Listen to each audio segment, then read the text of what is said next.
Hello दोस्तों, कैसे हैं आप सब। उम्मीद करते हैं आप लोग अच्छे होंगे, अच्छे से पढ़ाई कर रहे होंगे।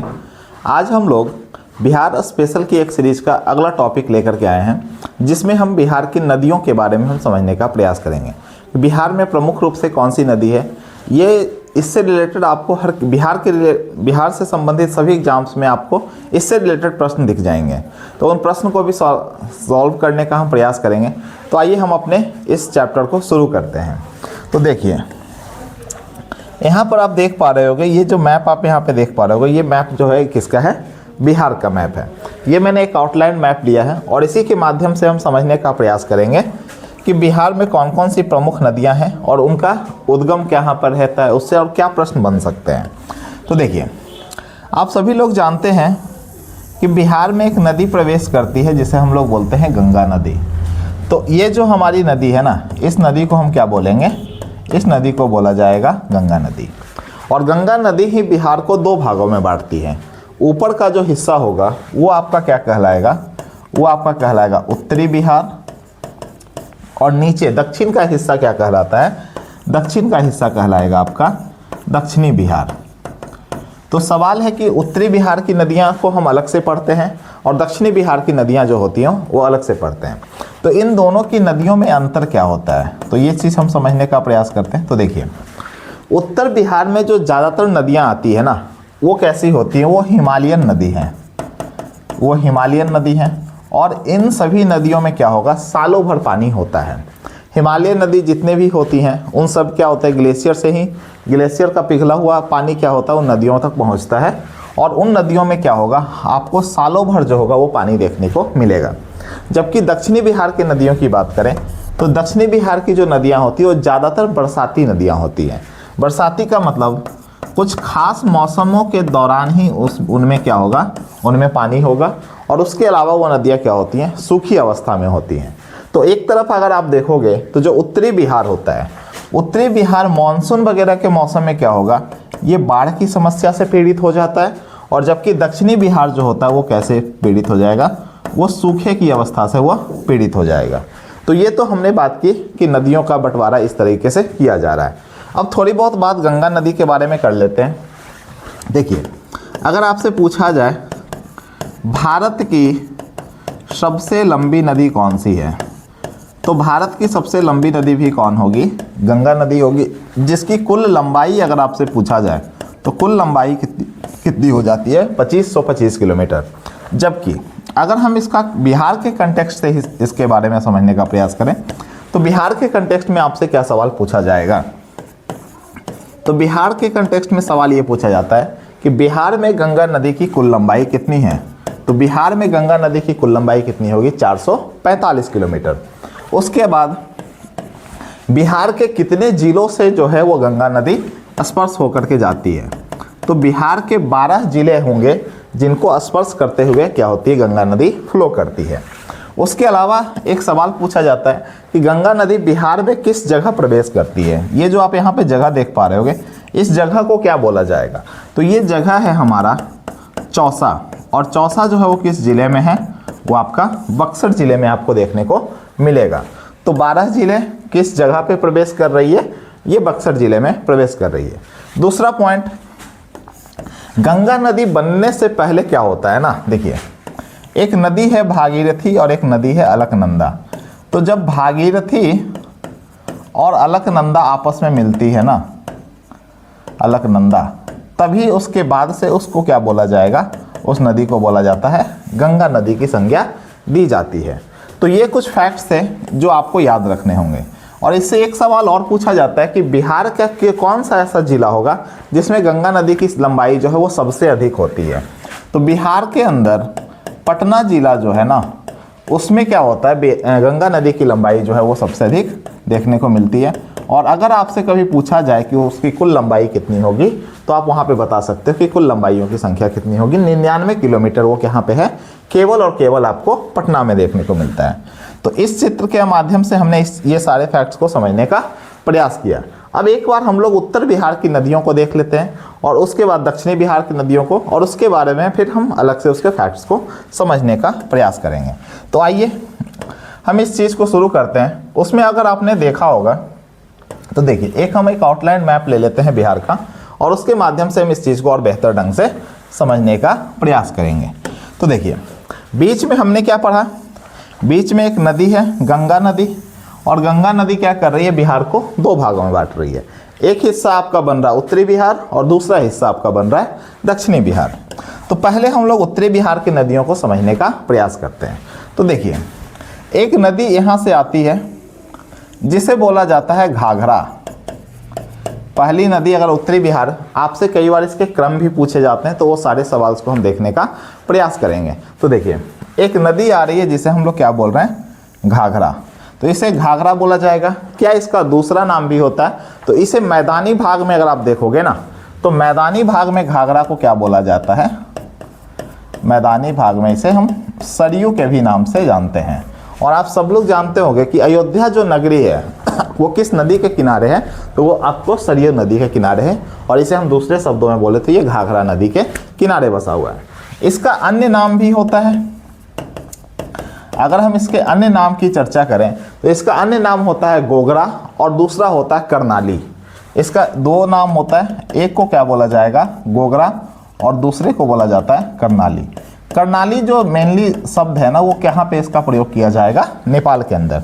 तो इससे रिलेटेड आपसे सवाल पूछ सकता है, आपको घाघरा न दे करके वो क्या पूछ देगा कि करनाली नदी जो है ना वो कहाँ पर है, या वो करनाली नदी कहाँ पे बहती है, तो आप इसको टिक क्या करोगे, नेपाल के अंदर इसका होगा आंसर। दूसरा पॉइंट, अगर इससे सवाल पूछा जाए तो आपसे एक सवाल पूछा जाता है कि इसका उद्गम कहाँ पर है, इसका उद्गम स्थल, मतलब ये निकलती कहाँ से है। तो ये निकलती है आपके मानसरोवर से। ये कहाँ से निकलेगी, मानसरोवर में भी एक अगर जगह देखोगे तो एक जगह है नामपा। तो नामपा से क्या होता है, इसका उद्गम स्थल होता है। इसकी कुछ सहायक नदियाँ भी होती है, जैसे राप्ती, छोटी गंडक, ये कुछ क्या है इनकी सहायक नदी। तो अगर आपसे कभी पूछ दे कि घाघरा की सहायक नदी कौन सी है, तो सहायक नदी में आप क्या टिक कर दोगे, राप्ता। और एक अगर उसके दूसरे शब्द में पूछा जाए तो छोटी गंडक, या उसी में बोला जाए तो सेती। राप्ता, छोटी गंडक और सेती, ये क्या है, कुछ सहायक नदियां हैं किनकी, घाघरा की। अब अगर इससे सवाल पूछा जाए कि गंगा नदी जो है ना वो किस जिले में प्रवेश करती है, तो देखिए यहाँ पे जो आप जिला देख पा रहे होगे, इस जिले को बोला जाता है गोपालगंज। तो घाघरा नदी किस जिले में प्रवेश करेगी, गोपालगंज जिले में। और अगला सवाल पूछा जाता है कि गंगा नदी को ये कहाँ पे मिलती है, तो गंगा नदी को ये जाकर के मिलेगी आपको, ये जो जगह आप देख पा रहे होगे ये दोनों का मिलन है, ये इस जगह को बोला जाता है छपरा। तो घाघरा नदी जो है वो आपको कहाँ जाकर के मिलेगी, ये आपको छपरा में जाके गंगा नदी से मिलती है। तो ये तो हमने एक नदी की चर्चा की। अब हम इससे आगे दूसरी नदी के बारे में समझते हैं। तो देखिएगा, दूसरी नदी जिसके बारे में हमें पढ़ना है उसका नाम है गंडक। हम अगले डायग्राम की ओर चलते हैं। एक रफ डायग्राम मैं आपको बना के दिखा देता हूँ। ये मान लेते हैं कि ये हमारा क्या है, आउटलाइन मैप है। तो हमने एक नदी के बाद, ये हमारी कौन सी है, ये हमने पढ़ा, ये हमारी गंगा नदी हो गई जो उत्तरी बिहार और दक्षिणी बिहार को काट रही है।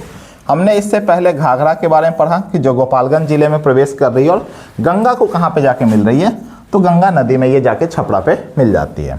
अब दूसरी जिस नदी के बारे में हमें पढ़ना है उस नदी का नाम है गंडक।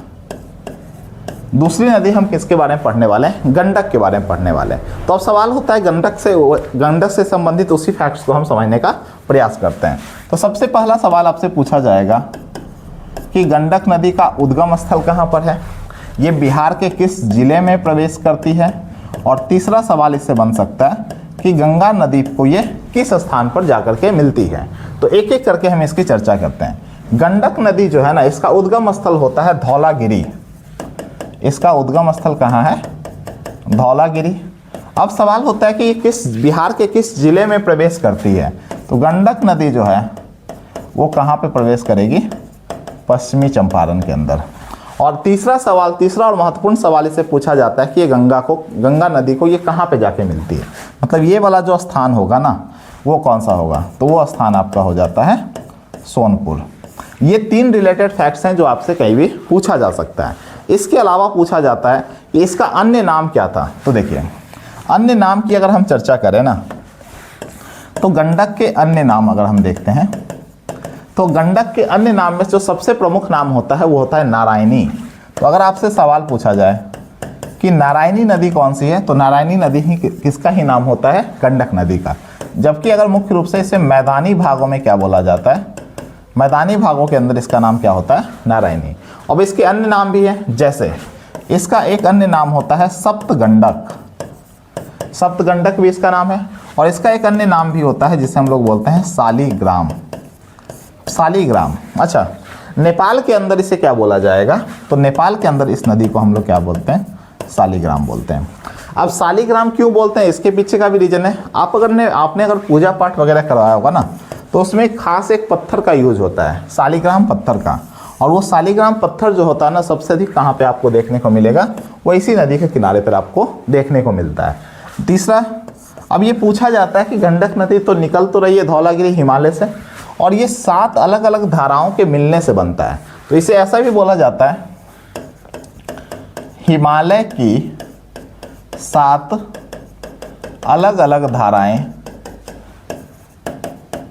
धाराएं मिलने से बनती हैं, मिलने से बनती हैं। तो ये धौलागिरी या गंडक जो होगा वो इससे रिलेटेड अगर आपसे कोई प्रश्न पूछा जाएगा तो वो प्रश्न आपसे ये बन सकता है। इसके बाद अगर हम देखें तो एक नदी और है जिसे हम लोग बोलते हैं बूढ़ी गंडक। बूढ़ी गंडक का उद्गम स्थल देखोगे ना, ये मैं किसी दूसरे कलर से बनाता हूँ, देखिएगा बूढ़ी गंडक, ये येलो वाला जो मैंने बनाया है वो कौन सी नदी होगी, इस नदी को बोला जाता है बूढ़ी गंडक। अब सवाल है कि बूढ़ी गंडक का उद्गम स्थल कहाँ है, तो अगर हम इसके उद्गम स्थल की बात करें तो ये निकलता है सोमेश्वर की पहाड़ी। और सोमेश्वर की पहाड़ी कहाँ पर है, सोमेश्वर की पहाड़ी। और सोमेश्वर की पहाड़ी आपको कहाँ पे देखने को मिलेगा, ये आपको देखने को मिलता है पश्चिम चंपारण के अंदर। तो इसका उद्गम स्थल से अगर आपसे सवाल पूछा जाए तो उद्गम स्थल कहाँ पर है, सोमेश्वर की पहाड़ी, पश्चिम बंगाल। इसका एक अन्य नाम भी होता है, इसे बोला जाता है सिकहरना। और इससे रिलेटेड कई बार बीपीएससी ने भी सवाल पूछा है। तो सिकहरना क्या है, इसका अन्य नाम होता है। और लास्ट क्वेश्चन जो इससे बन सकता है वो ये होता है कि गंगा नदी को, बूढ़ी गंडक नदी जो है वो गंगा नदी में किस स्थान पर जाकर के मिलती है। तो ये जो जिस जगह पे जाके मिलती है गंगा नदी को, उसे बोला जाता है खगड़िया। तो किस स्थान पे मिलेगी, खगड़िया जिले के अंदर देखोगे तो बूढ़ी गंडक जो है वो जाके कहाँ पे मिल रही है, वो आपको यहाँ पे मिल रही है गंगा नदी के अंदर। इसके अलावा अगर हम आगे की ओर चर्चा करें तो देखिएगा बूढ़ी, हमने 3 नदियों के बारे में पढ़ा, घाघरा, गंडक और बूढ़ी गंडक। इसके बाद जो चौथी नदी होती है उसे हम बोलते हैं बागमती।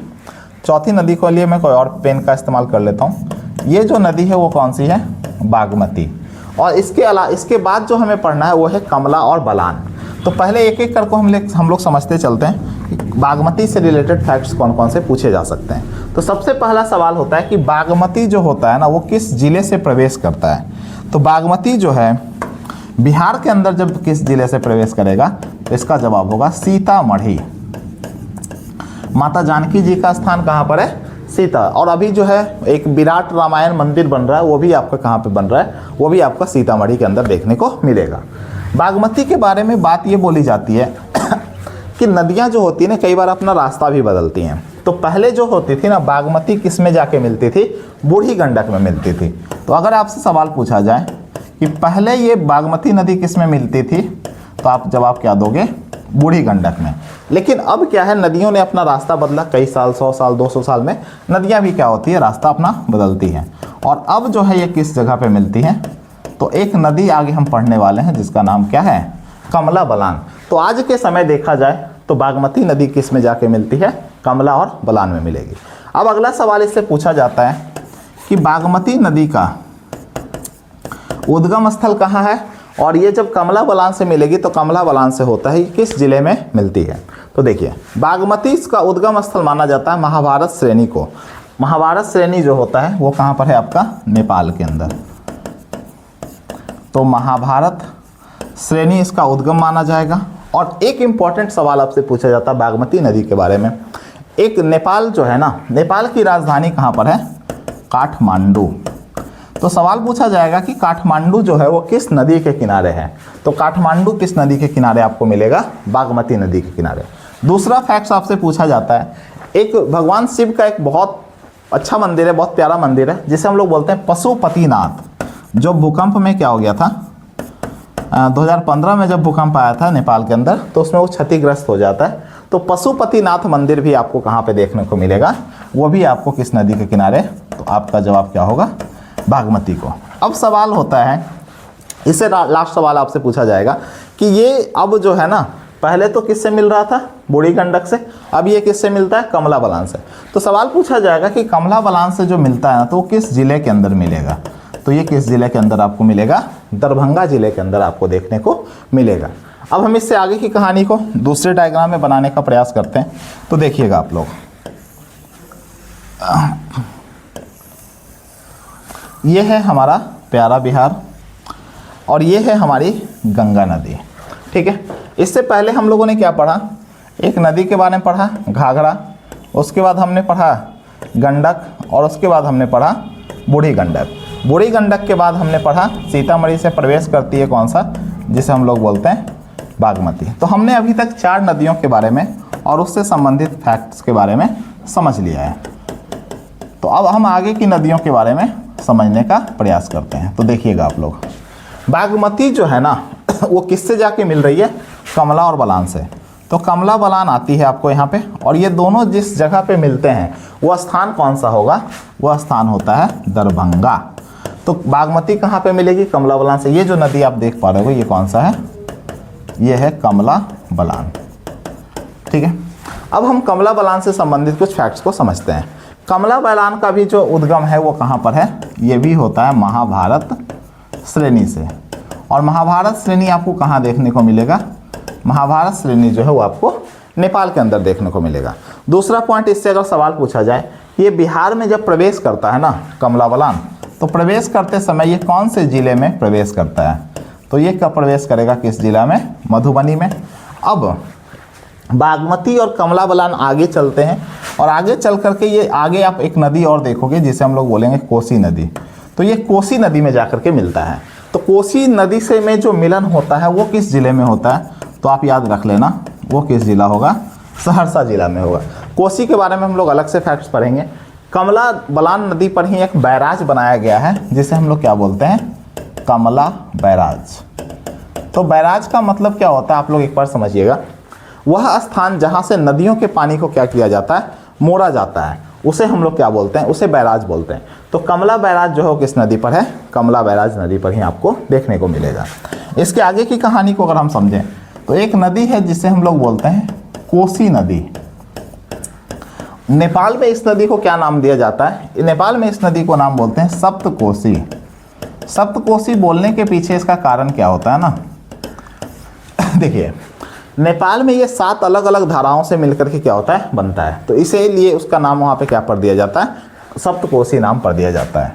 इसका अगर उद्गम स्थल आपसे पूछा जाए, उद्गम इसका होता है गोसाई स्थान। गोसाई स्थान भी आपको कहाँ पे देखने को मिलेगा, नेपाल के अंदर देखने को मिलेगा। कोसी नदी को ही हम लोग क्या बोलते हैं, बिहार का शोक भी बोला जाता है। क्यों बोलते हैं, अभी उसके कारण को हम समझेंगे।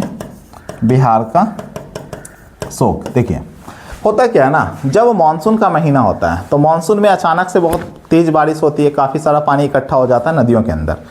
तो होता क्या है, अब 7 अलग अलग धाराओं से नदियाँ वहाँ पे पानी आ रहा है, तो कोसी में अचानक जो जल स्तर होता है वो काफ़ी ज़्यादा बढ़ जाता है। तो इस कारण से क्या होता है ना, जब ये पानी सारा छोड़ा जाता है तो ये पूरा का पूरा जो उत्तरी बिहार का कुछ जिला होता है उसे क्या करता है, डुबो देता है। तो इस कारण से इसे हम क्या बोलते हैं, बिहार का शोक भी कहा जाता है। कोसी नदी जो है ना अब जाएगा आगे, पहले बागमती किस में मिला, कमला बलान में। कमला बलान अब आगे चल के किस में मिल रहा है, कोसी के अंदर। अब कोसी नदी जो है वो गंगा नदी को मिलती है। तो एक सवाल यहाँ पे इंपॉर्टेंट सवाल बन जाता है कि कोसी नदी गंगा को किस स्थान पर मिलती है, तो उसका जवाब होगा कुर्सेला।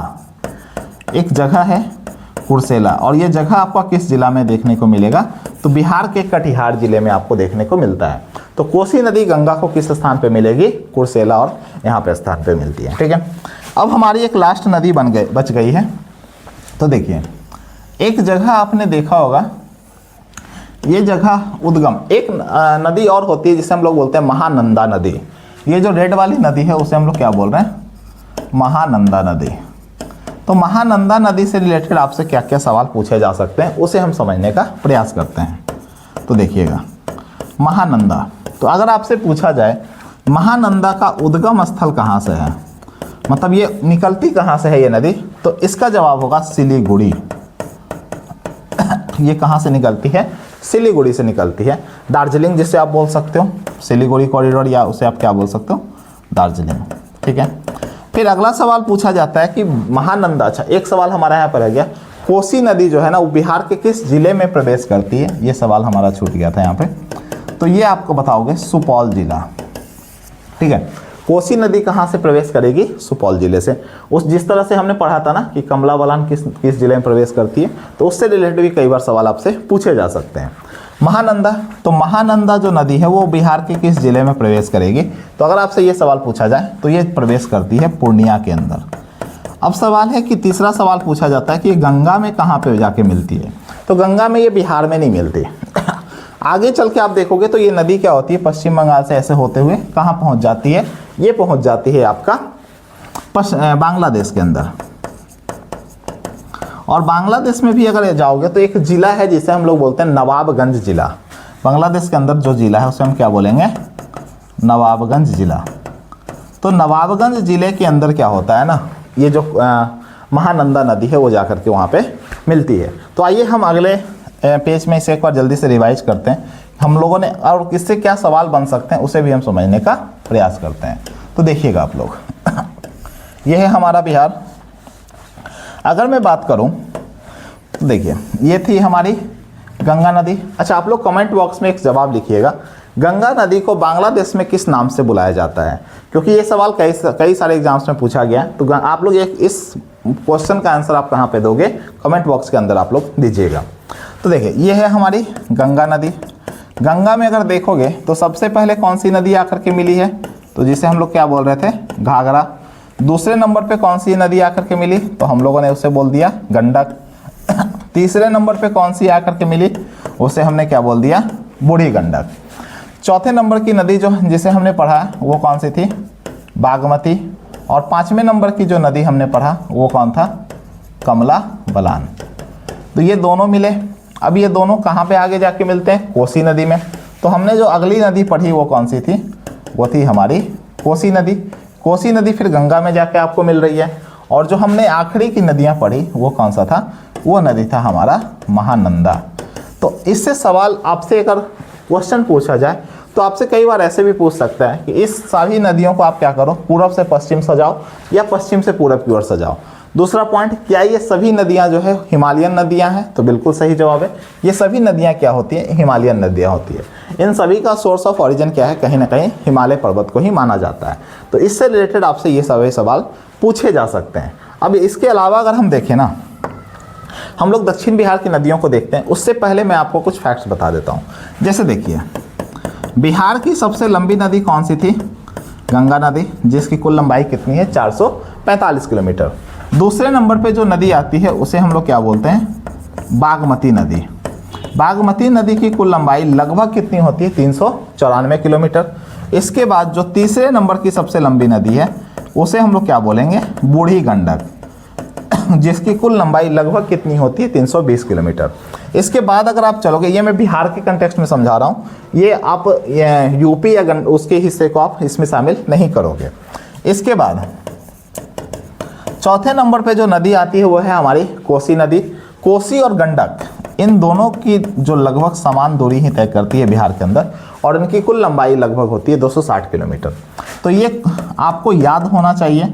तो आपसे सवाल कई बार ऐसे भी पूछ सकता है कि बिहार की कौन सी नदियां ऐसी हैं जिनका आप इसके लंबाई के क्रम में से सजाएं।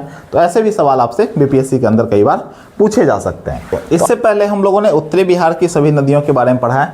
अब हम लोग दक्षिणी बिहार की सभी नदियों के बारे में समझने का प्रयास करते हैं। तो देखिए, दक्षिणी बिहार में जो सबसे पश्चिम की तरफ से जो आपको नदी आते हुए दिखेगी उसे बोला जाता है कर्मनासा। तो सबसे पहली नदी कौन सी होगी? सबसे पहली नदी को बोला जाएगा कर्मनासा। अब कर्मनासा से संबंधित क्या क्या सवाल पूछे जा सकते हैं उसके बारे में चर्चा करते हैं। तो देखिए, सबसे पहले पूछा जा सकता है कि कर्मनासा नदी का उद्गम स्थल कहाँ है? तो कर्मनासा नदी का उद्गम स्थल होता है विंध्यन पर्वत। विंध्यन पर्वत से ही कौन सी नदी निकलती है? कर्मनाशा नदी निकलती है। दूसरा, एक सवाल बहुत इंपॉर्टेंट हो जाता है इसके लिए, ये गंगा नदी को किस जगह पे जाके मिलेगी? तो गंगा नदी को जाकर के मिलती है चौसा में ही, जहाँ से गंगा नदी बिहार में प्रवेश करती है उसी स्थान पर इसकी मुलाकात किससे होती है? कर्मनाशा से। अगला सवाल पूछा जाता है कि बिहार की किन नदियों को अपवित्र नदी कहा जाता है? तो कर्मनाशा नदी को क्या बोलते हैं? कर्मनाशा नदी को हम लोग क्या मानेंगे? अपवित्र नदी भी बोलते हैं। अब अपवित्र नदी बोलने के पीछे, इसके लिए पीछे दो कहानियां हैं। तो देखिए, एक समय था कि जब बिहार के अंदर बौद्ध धर्म का बहुत ज़्यादा प्रचार प्रसार होता था, और बौद्ध धर्म का इतना ज़्यादा प्रचार प्रसार हो रहा था कि जो पुराने हिंदुओं के जो पुराने पंडित हुआ करते थे, मतलब जो वैसे लोग जिनकी डिपेंडेंसी किस पर होगी? पूजा पाठ पर होगी, तो लोगों ने क्या कर दिया होगा, बौद्ध धर्म के आने से इनका जो बिजनेस था वो बंद हो गया। तो इनका जब बिजनेस बंद हो गया ना, तो ये क्या करते थे, इस नदी के दूसरे तरफ में क्या माना जाता था कि अगर ये नदी जहाँ से ख़त्म हो रही है वहाँ से कौन सा धर्म स्टार्ट हो गया? बौद्ध धर्म। तो कई लोग बोलते थे कि इस नदी को पार मत करना, मतलब ये उन पंडितों के द्वारा ही क्या किया गया था, जो उस समय के ज्ञानी पंडित थे उनके द्वारा ये अफवाह फैलाई जाती है। अगर आप इस तरफ पार करके चले जाओगे तो आप क्या होगे? बौद्ध धर्म के संपर्क में आओगे, और उससे किनका बिजनेस बंद हो जाएगा? तो इन पंडितों का जो बिजनेस है वो बंद हो जाएगा। तो इस कारण से माना यह जाता था कि ये नदी कैसी हो जाएगी? अपवित्र हो जाएगी।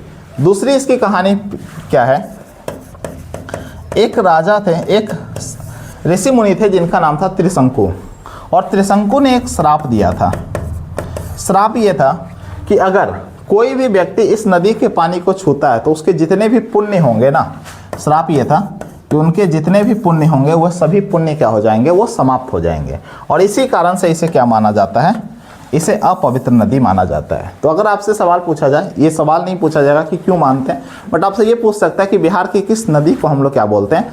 अपवित्र नदी बोलते हैं। तो ये आपका जवाब क्या हो जाएगा? ये आपका जवाब होगा कर्मनाशा। ठीक है। अगर हम दूसरे टर्म में चलें तो जो दूसरी प्रमुख नदियां हैं, हमने कर्मनाशा के बारे में समझा। कर्मनाशा के बाद अगर आप देखोगे तो दूसरी जो प्रमुख नदियां होती है वो कौन सी है? सोन नदी होती है। तो ये हमने कर्मनाशा के बारे में पढ़ लिया। दूसरी नदी हमारी कौन सी है? सोन। अच्छा, कर्मनाशा कहाँ पे मिल रही है? तो आप देखोगे कि चौसा में ही जाकर के मिल रही है। तो सोन से रिलेटेड क्या क्या सवाल सोन नदी से पूछा जा सकता है? तो सबसे पहले सोन नदी का उद्गम स्थल कहाँ पर है? तो सोन नदी का उद्गम स्थल कहाँ पर होता है? अमरकंटक। अच्छा, अगर आप लोग कमेंट बॉक्स में बताना, अमरकंटक से कुल 3 नदियाँ निकलती है। एक हो जाए सोन नदी जो होता है उसके उत्तर की दिशा में बहता है, एक नदी जो होता है वो पूर्व की दिशा में बहता है, और नर्मदा एक दूसरी नदी है जो पश्चिम की दिशा में बहता है। तो ये सोन नदी जो है अमरकंटक से किस दिशा में बहेगा? उत्तर की दिशा में। तो आप लोग कमेंट बॉक्स में बताना कि अमरकंटक से बहने वाली पूर्व की तरफ जो नदी बहती है वो कौन सी होगी। दूसरा, सोन नदी गंगा को किस स्थान पे मिलेगी? तो गंगा को ये मिलती है दानापुर में, और दानापुर में भी एक स्थान है जिसे बोला जाता है मनेर। तो गंगा नदी को ये किस स्थान पे मिलेगी? मनेर पे जाके मिलती है। उसके अलावा सोन नदी पर बहुत सारे बांध और बैराज भी बनाए गए हैं। जैसे देखिए, अगर आपसे सवाल पूछा जाए कि डेयरी बांध, एक बांध है जिसे हम लोग क्या बोलते हैं? डेयरी बांध, जो आपके बिहार के किस जिला में देखने को मिलेगा? रोहतास जिला में। उसके अलावा अगर देखोगे तो एक जगह और है जिसे हम लोग बोलते हैं इंद्रपुरी बैराज।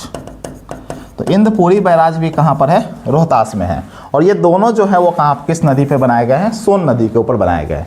इसके अलावा एक बांध बनाया गया है, बाण सागर बांध। क्या नाम हुआ? बाण सागर बांध, जो आपको कहाँ पर है? जो आपका मध्य प्रदेश के अंदर है। वो भी आपको किस नदी पर दिखता है? सोन नदी पे आपको देखने को मिलेगा। इसकी एक सहायक नदी भी होती है। अगर सोन की आप सहायक नदी को देखोगे तो एक इसकी सहायक नदी है जिसे हम लोग बोलते हैं उत्तरी क्यूल। इसे क्या बोला जाएगा? उत्तरी क्यूल बोला जाएगा।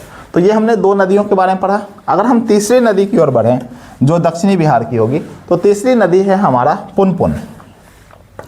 पुनपुन, ये जो मैं रेड कलर से बना रहा हूँ, मैं इसके बारे में इधर लिख देता हूँ। तो देखिए, पुनपुन जो नदी है ना, तीसरी सबसे महत्वपूर्ण नदी है। और पुनपुन से रिलेटेड सवाल क्या होता है? तो पुनपुन का उद्गम अगर आपसे पूछा जाए कि पुनपुन नदी जो है वो निकलती कहाँ से है, तो ये निकलता है हजारीबाग प्लेटू से। ये कहाँ से निकलेगा? ये हजारीबाग प्लेटू से निकलता है। दूसरा सवाल, पुनपुन जो है ना वो कहाँ पे जाके गंगा को मिलेगी? तो गंगा में जो इसका मिलन होता है वो कहाँ पे होता है, आपका फतुहा के पास में होता है। फतुहा के समीप में क्या होता है, पुनपुन नदी गंगा में जाकर के समाहित हो जाती है। इसकी सहायक नदी अगर पूछी जाएगी तो मनोहर है, मादर है, ये कुछ इनकी सहायक नदियाँ होती है। इसके बाद अगर हम और चौथे सबसे महत्वपूर्ण नदी की ओर बढ़ें तो चौथे महत्वपूर्ण नदी के बारे में बोला जाएगा जो है फल्गु। फल्गु, इसे दूसरे शब्दों में बोला जाए तो इसे दूसरा नाम भी बोला जाता है जिसे हम लोग बोलते हैं निरंजना। तो इसका दूसरा नाम क्या हुआ, निरंजना नदी। तो फल्गु के बारे में थोड़ी सी कहानी समझते हैं। तो देखिए फल्गु नदी जो एक्चुअली है ना वो दो नदियों से मिलकर के बना है। एक नदी होता है लीलांजन, तो पहली नदी का नाम क्या है, लीलांजन, और दूसरी नदी का नाम है मोहाना। दूसरी नदी का नाम क्या है, मोहाना। और जब ये दोनों नदी मिलती है तो इन दोनों नदियों के मिलने से जो बनता है उसे हम क्या बोलते हैं, फल्गु बोलते हैं। तो फल्गु इन दो नदियों से मिलकर के बना और इसी का दूसरा नाम क्या है, निरंजना है। फल्गु या निरंजना को क्या माना जाता है, सब पवित्र नदियों में माना जाता है। हिंदुओं के हिसाब से अगर देखा जाए ना तो जो श्राद्ध क्रम होते हैं, जो मरने के बाद का कार्यक्रम होता है श्राद्ध क्रम, वो किस नदी पे कहाँ पे किए जाते हैं, वो आपको फल्गु नदी के किनारे किया जाएगा। दूसरा, इससे एक रिलेटेड सवाल पूछ सकता है कि विष्णुपद मंदिर जो है वो किस नदी के किनारे है, तो भी आपका जवाब क्या होगा, फल्गु और निरंजना। इससे अगला सवाल पूछा जा सकता है कि गौतम बुद्ध को ज्ञान की प्राप्ति कहाँ पे हुई है, किस नदी के किनारे, तो भी आपका जवाब क्या होगा, फल्गु या निरंजना। अच्छा, इसे श्रापित नदी भी बोला जाता है। वो रामायण में अगर आपने सुना होगा तो सीता जी के द्वारा इसे श्राप दिया गया था।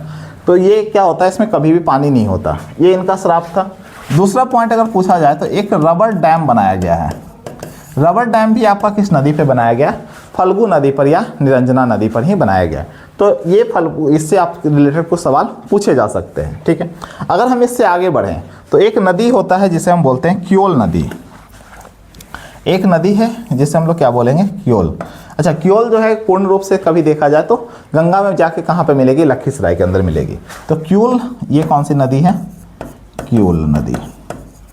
तो क्योल नदी का अगर आपसे उद्गम पूछा जाए कि क्योल नदी कहाँ से निकलती है, तो आप बोलोगे गिरिडीह जिला, झारखंड में एक जगह है जिसे हम लोग क्या बोलते हैं, गिरिडीह जिला।